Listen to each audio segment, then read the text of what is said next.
for tuning in. I'm Ursula Zarilli.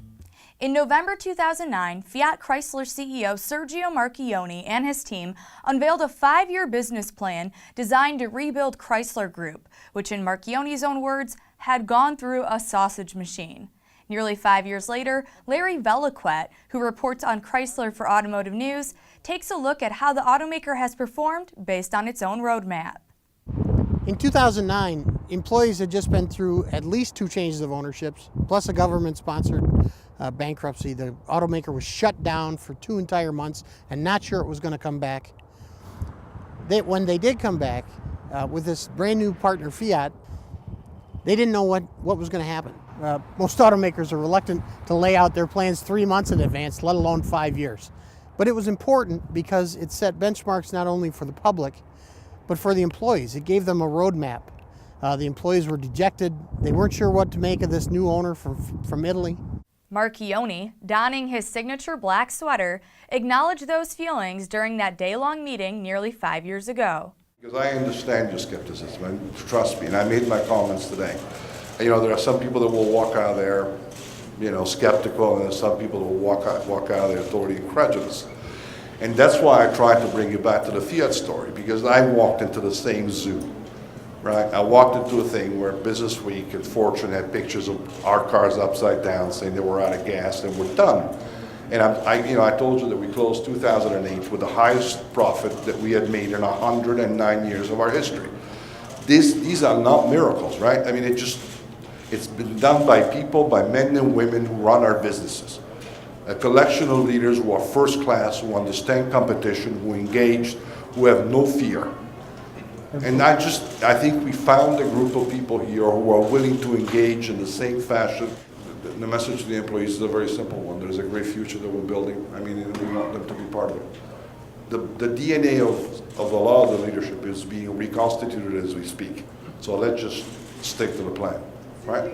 And the consumer, at the end of the day, now knows that Chrysler, one, is not dead. Secondly, that it's coming back. And that at least it should be looked at because of the fact that it's offering a number of brand attributes that are not available anywhere else. And we need to keep on pushing that notion. So, has Chrysler bounced back?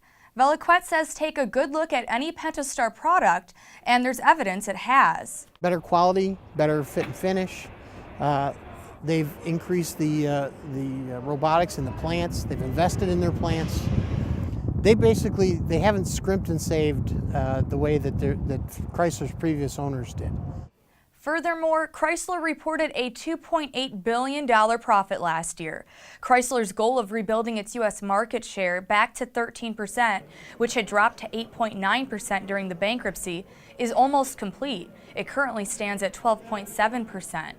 The company, soon to be called Fiat Chrysler Automobiles, completed its merger in January 2014 after buying back the stake owned by the UAW's Retiree Medical Benefits Trust. 5 years ago, a lot of dealers didn't know if they were going to have their businesses next week. If you look at a Chrysler dealer today and you ask him what he wants more of, he wants Chrysler's highly profitable vehicles, more of those on his lot. He wants Jeep Grand Cherokees. He wants Dodge Durangos. He wants Ram pickups. Those are the vehicles where they just absolutely shine. They poured money into those vehicles and it shows, and they're gaining share because of it. Chrysler will share a new 5-year plan on May 6th, and Vellequette says this time the automaker will present a plan for both Chrysler and Fiat. Right now, Fiat and Chrysler are working much more closely together than Daimler and Chrysler ever did. If you look at the Dodge Dart, which was the first real marriage, the first car that they did together, they learned lessons from the Dart that they used when they developed the Cherokee that they released last year. And those lessons that they learned on the Cherokee are being implemented into the Chrysler 200, which they're doing this year, and the Jeep Renegade, which they're doing this year. Keep your browsers at autonews.com for real-time updates on Chrysler's May 6th meeting.